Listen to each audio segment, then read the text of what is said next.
কখন যে কি খেতে ইচ্ছে করে আমি আসলে নিজেও বুঝি না। অনেকদিন ধরেই লুচি খাওয়ার ইচ্ছা ছিল। এই তো আমি লুচিগুলোকে বেলে নিলাম।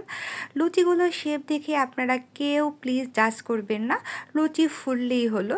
গোল শেপ হোক আর যেই শেপই হোক না কেন। লুচি ভাজার টেকনিকটা বুঝতেও আমার একটু সময় লেগেছে। লুচিগুলোকে তেলের মধ্যে দেওয়ার পরে তেলগুলোকে একপাশ থেকে এরকম উপরে, উপরে দিতে হবে। তাহলেই কিন্তু লুচিটা ফুলে ওঠে। এটা বোঝার পরে আমার কিন্তু ভাজতে খুবই মজা লাগতেছিল।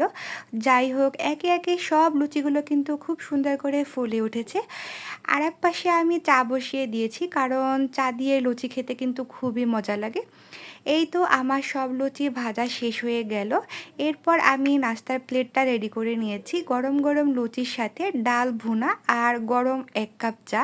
এরকম পারফেক্ট সকালের নাস্তা হলে সারাটা দিন কিন্তু মন অটোমেটিক ভালো হয়ে যায়। আপনারা কে, কে এই কম্বিনেশনটা পছন্দ করেন জানাবেন।